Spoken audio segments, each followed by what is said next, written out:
Coach Lou Holtz had vast experience before moving to South Bend and the Golden Dome of the University of Notre Dame. He had been the coach of William & Mary, North Carolina State, Arkansas, and Minnesota. He also was the coach for one season of the New York Jets. His record at all of the schools is one of consistent success. 4 of his Arkansas teams ranked in the top 10. In his career, he has had many significant victories, but in my view, his biggest win was in the Orange Bowl game against the University of Oklahoma Sooners. Going into the game, Arkansas was a 20-point underdog. They also were playing without 4 of the team's top stars. Yet Arkansas defeated the Oklahoma Sooners 31-6. Lou is a master entertainer, an outstanding sleight-of-hand performer. But best of all, he is one of the country's finest motivational speakers. It's my pleasure to introduce Coach Lou Holtz.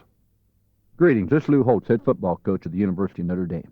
Every successful person I've ever known has gotten up off the ground after he's been knocked down. Everybody gets discouraged from time to time. The thing that separates the average individual from the great one is that the great one will continue to get up off the ground. The best football players I've ever coached were probably Billy Ray Smith or Dan Hampton. Both of them now are presently playing in the Professional Football League. They aren't great football players because they never got knocked down. They're great football players because they refuse to stay down. You knock them down, they get up, took the shortest route to the ball carrier, and arrived there in a bad mood. Regardless of the field of profession you may be in, you have to understand that if you're going to be successful, you're going to have to overcome adversity. The successful person is the one that sees an opportunity in every problem, whereas the individual that never does achieve success is normally going to find a problem with every opportunity. It's difficult to build a successful life, a successful business, a successful family, but it's all based on overcoming adversity. The poem, it says, I saw a group of men in my hometown. I saw a group of men tearing a building down. With a heave and a hoe and a mighty yell, they swung a beam and the sidewall fell. And I said to the foreman, are these men skilled? The type you'd hire if you wanted to build? And he laughed and said, why, no, indeed. Common labor is all I need, for I can tear down in a day or two what it takes a builder 10 years to do. And I thought to myself as I walked away, which of these roles do I wish to play? Am I the type that's going to build a successful life day after day by overcoming the adversity that's going to enter my life? I thought John F. Kennedy made an awful lot of great comments during the course of his life, but perhaps the one I enjoyed the most was when they asked him in 1960 if he would accept the vice presidency of the United States because he's young and he was a Catholic. He said no. He said once you accept second place when first is available, you have a tendency to do it the rest of your life. I think this is really true with all of us. I don't ask our athletes how many of them want to win. Everybody wants to win when the band's playing, the crowd's cheering, the TV lights are on. But the question I ask, can you live with losing? Can you live with failure? Can you live with mediocrity? I'll never forget when I first went to North Carolina State University in the year 1972. We opened up with a very fine football team from Syracuse. At that time, Ben Schwartzwalder had assembled an outstanding group of athletes, and North Carolina State entered the game a 23-point underdog. We were fortunate enough to win the football game 43-21. And as the seconds ticked off 3-2-1, the players picked me up on the shoulder, carried me in the middle of the field triumphantly, and dropped me. I shook Ben Schwartzwalder's hand, sprinted in the locker room. And upon my arrival there, I saw the wildest celebration I've ever seen a team put on. I happened to be at Ohio State University in 1968 under Woody Hayes when we won the national championship. But never once did I see a group of young men celebrate a victory as much as our North Carolina State players did that one. After we said our prayer and things calmed down, I merely said to the football players, nothing's as good as it seems, and nothing's as bad, but somewhere in between reality falls. The very next week, we went over and played a very good University of North Carolina football team. We lost one of the most heartbreaking defeats I've ever been associated with. We lost by a score of 35-34 when we failed on a 2-point conversion with 8 seconds to go. As we walked off the field, I was very, very depressed. Walked in the locker room, the same football team which 1 week before, 7 days before, had celebrated so wildly, now was the most depressed football team I've ever witnessed. After we said our prayer, the only thing I could think to say to them was exactly the same comment I'd made 1 week previously. I said, nothing's as good as it seems, nothing's as bad as it seems, but somewhere in between there reality falls. I don't care how tough the situation you face from time to time. I'm sure if we're honest with ourselves and reflect back upon it, we'll realize that we've been in more difficult situations previously. In coaching, you have ups and you have downs, but the great ones are the ones that bounce back. And as at the University of Arkansas, I jokingly say that after we beat Oklahoma in the Orange Bowl, The fans made a commemorative stamp to honor Lou Holtz. However, after we lost to Texas, they had to do away with the stamp because people kept spitting on the wrong side. You have to understand that defeat is not fatal, nor is victory ever final. Let's look at some of the individuals that have really achieved things in life after overcoming tremendous odds or obstacles. When Thomas Edison invented the light bulb, he did so after almost 10,000 unsuccessful experiments. When Marconi came out and said, "I have the theory that enables man to transmit sound through space," they committed him to the insane asylum. Or let's look at O.J. Simpson. Not many people realize it, but all through high school, O.J. Simpson was the defensive tackle. He went into junior college, and once again, they put him at the position of defensive tackle. Now, you and I both know there's not a great future for an individual who's 6'2", 205 pounds, and plays defensive tackle. But O.J. Simpson hung in there when most people would have become discouraged and quit. Finally, his second year in junior college, they moved O.J. Simpson to running back, and the rest is history. He not only played for Southern Cal and won the Heisman Award, he also went on to the Professional Football League and was inducted into the Hall of Fame last August in Canton, Ohio. During that induction ceremony, there was another individual that was honored as well, an individual by the name of Roger Staubach. Not many people are aware of the fact that when Roger Staubach got out of high school, that he only had one scholarship offer, and that was to the United States Naval Academy. He was not highly recruited. He wished to go to the Naval Academy, as I said, because that's the only school that really offered him a scholarship, but he had a deficiency in math and consequently had to go to the New Mexico Military Institute to prep for a year. Upon his arrival in Annapolis, nobody heralded him as the next great quarterback or the individual that would win the Heisman Award. All certainly they were glad to see Roger Staubach because he was a class individual, a fine athlete, but in all probability most people felt he would end up in the defensive secondary. But lo and behold, Roger Staubach went on to win the Heisman Award. But unfortunately, like most great athletes, he could not go into professional football because, you see, Roger Staubach was faced with a 5-year commitment to the United States Navy. Gil Brandt of the Dallas Cowboys, a good friend of mine, and I used to go out and watch them practice every year. Roger Staubach spent 11 months on active duty, and the 1-month furlough he spent at Thousand Oaks with the Dallas Cowboys training. Finally, Roger Staubach became a rookie in the NFL at the tender age of almost 29. Roger Staubach did not even become a starter in the NFL till past the age 30. And once again, I reflect back and think, how many people would have given up at age 29 or 30 and say, "Oh, I couldn't make it. I've been away from football for 5 or 6 years." But that's the thing that differentiates the average person from the great one, is perseverance, hanging in there and getting things done. I think we all realize that in the field of business, we're successful because we help people get what they want. We don't sell anything in this world. You find a problem, you solve it. You find a void, you fill it. You look at almost any organization that's successful today, regardless of the field of endeavor. They're successful because they help people get what they want. You must provide a need or service if you're going to be successful. I had a great experience in the year 1963 when I was an assistant football coach at the College of William and Mary. It was a 9-month-a-year job, which meant 3 months out of the year I had to get a job in order to support my family. The job I got in 1963 was selling cemetery plots. As I say, I don't know how difficult your job is. I've never had one any more difficult in my entire life. My wife is usually very, very supportive of me, and I might pause here and say I not only love her dearly, but she also happens to be my best friend. But in this particular incident, she became negative. She said, "You're going to sell what? To who?" She said, "You won't sell anything." Well, I've never been more motivated in my entire life than I was that summer. And I not only sold our car, our stereo, our TV, I also sold our radio.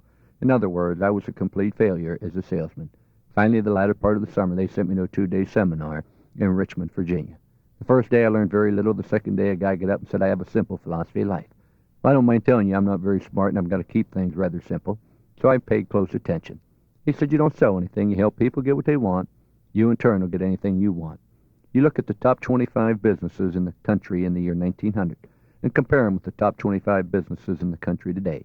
You will find that 2 are still ranked among the top 25. 2 have gone bankrupt. 6 others have merged with other organizations. And the rest have dwindled down. Why? Because basically we forget the philosophy of helping people get what they want. People were so busy running the railroad in 1930 they went bankrupt. Their job wasn't to run the railroad. Their job was to transport people from one location to another. When we go recruiting, we don't tell an athlete what he can do for us. We tell an athlete what we can do for him, how we can develop his skills, his talents, abilities, put him in a discipline program, but most importantly, help him get a college education.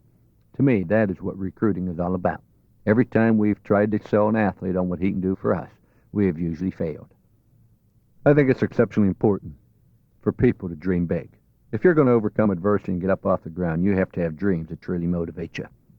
In the year 1966, I had just been in South Carolina approximately 1 month under Marvin Bass when he resigned.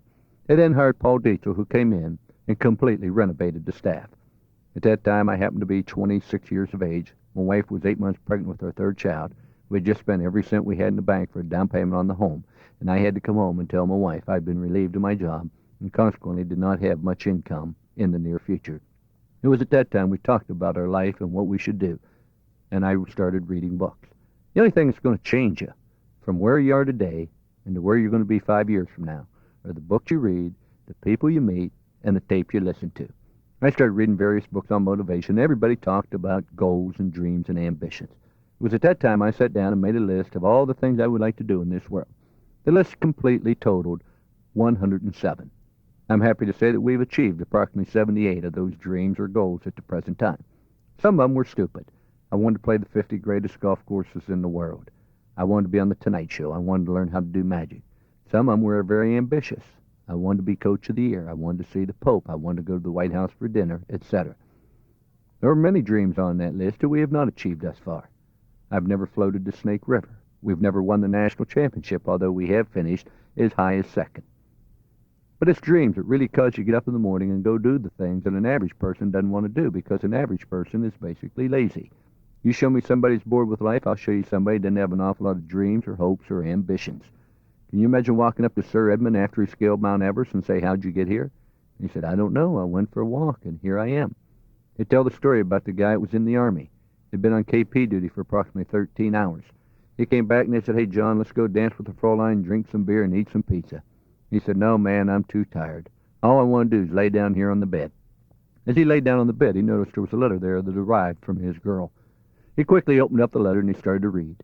The contents of the letter said, "Dear John, if I could just gaze into those big, beautiful, crystal blue eyes of yours one more time, if I could feel your strong, masculine arms embrace me one more time, if I could hear your sweet, tender voice, witness your bubbling personality, your magnetic charisma, I know I could continue to be true, but..." All of a sudden, John wasn't tired. He got up off that bed, went running off the military post, doing 100 in about 9.2. The guy on guard duty saw him coming, took the M14 rifle, aimed at John's jugular vein and said, "Hold it, I'm going to shoot." And John never even broke stride. The last words he ever uttered were these. He said, "My mother's in heaven, my father's in hell, my girl's in Chicago, and I'm going to see one of them tonight." If we could get a group of athletes to feel that strongly about a cause, that'd be willing to get up when things don't look good, then success would be guaranteed. I think that self-image is so important in getting up off the ground. There's a little card on my desk which says, perseverance. You just have to continue to persevere when things look the darkest. One of the reasons that people do not persevere when success may be just around the corner is because they doubt their abilities to be successful. You show me an individual that lacks self-confidence, and I'll show you somebody that's petty, that's jealous. They'll consistently try to pull other people down so they'll look better by comparison. I used to be very petty and very jealous myself. I used to be insanely jealous of my wife, and yet never once has my wife given me ample reason to be jealous of her. The problem wasn't with my wife, the problem was with me. I didn't like myself. I didn't see how anybody else could possibly like me. I just looked at the strong assets of other people and the negative things about my personality or about my appearance or about my talents and abilities. See, self-image does not come from looks, does not come from intelligence. Self-image comes when you ask yourself, am I doing what's right? Am I doing the best I can? And am I treating other people as I would like to be treated? Let's go back to the first comment I made. Am I doing what's right? I feel one of the things that's the most derogatory towards our self-image is things such as pornography. When we get involved doing things that we know in our own heart and our own soul is not the proper thing to do, then we naturally have a tendency to feel that we aren't very worthwhile. We get a guilty complex and feel, well, we really, truly don't deserve to enjoy success. That's why I always find the best way to get up off the ground and raise your self-image is to have a little consultation with yourself and make sure you're doing what's right. The second thing, am I doing the best I can?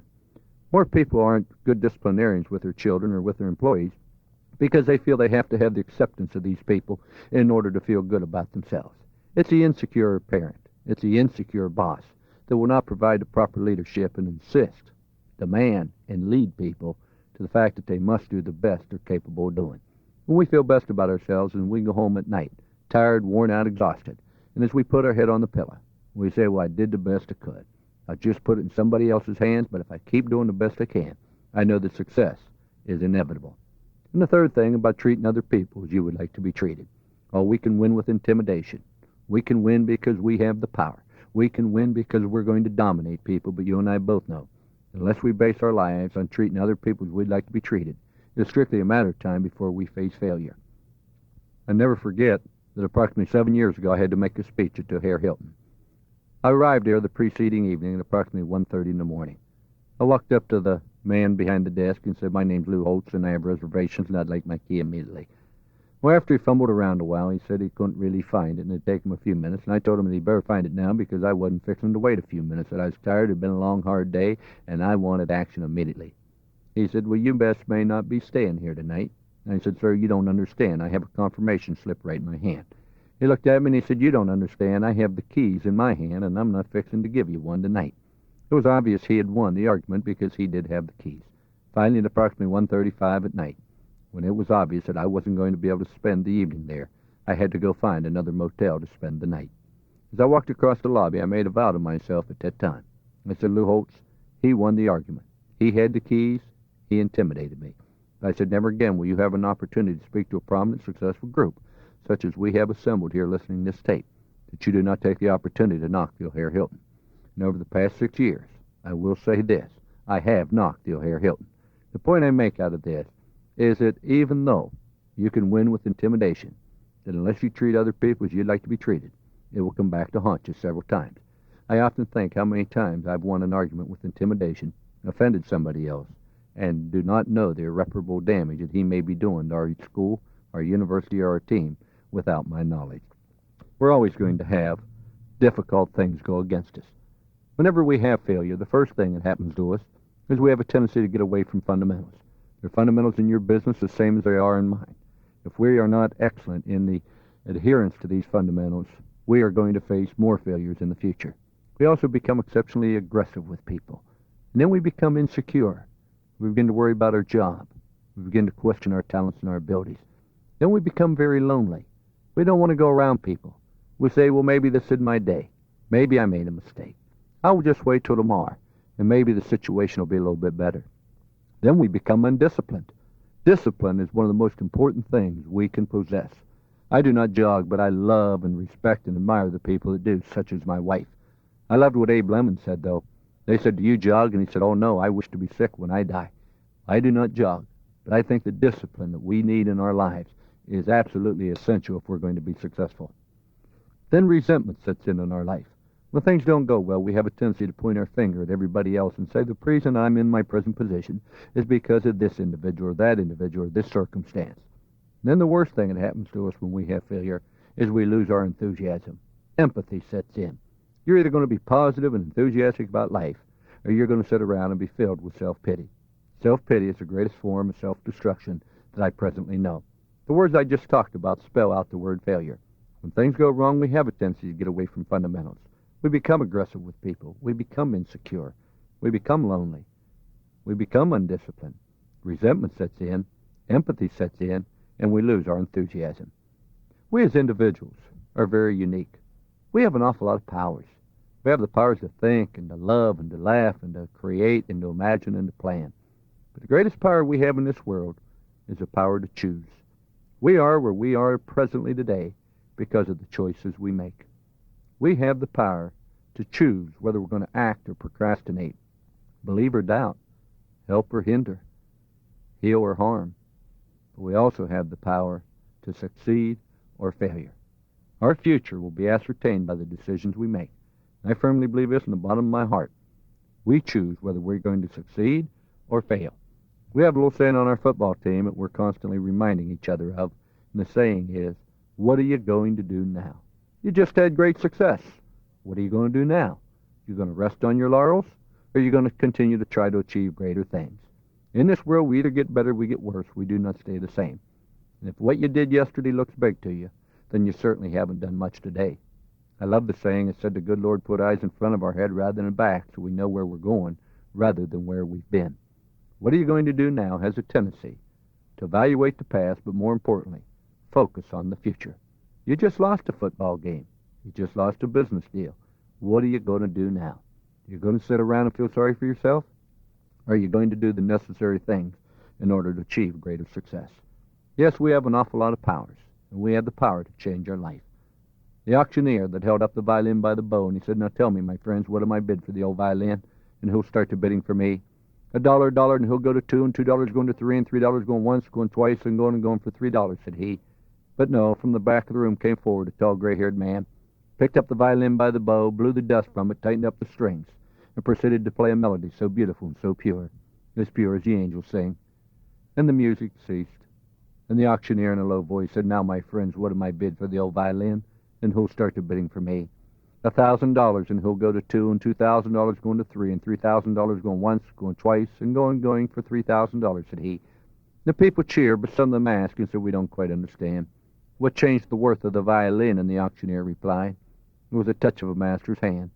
And many of us, with our life out of tune and tattered and torn within, are auctioned cheaply to a thoughtless crowd, much like that old violin. With a glass of wine and a drink in hand, we're going once, we're going twice, we're going and going till we're almost gone. But the master comes, and foolish crowd can never quite understand the value of a man's soul or the change that can be made by the touch of a master's hand. I have a strong faith in God.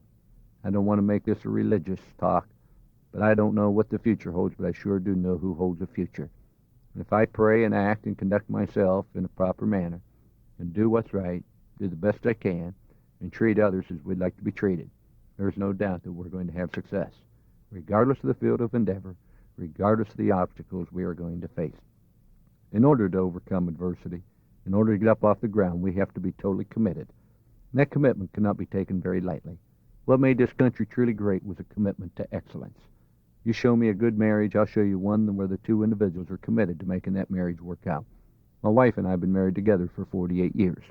And that may not impress you because it is 24 years apiece. That doesn't mean we've never had problems during the 24 years, but we're committed to making that marriage work out. And with a commitment, you don't look for a way out. You have problems, certainly.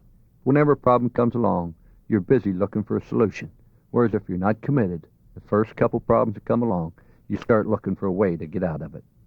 I think that if you're really committed, then teamwork comes about naturally. If you like yourself, you like other people. When you like other people, you try to help other people, and that's what teamwork's all about.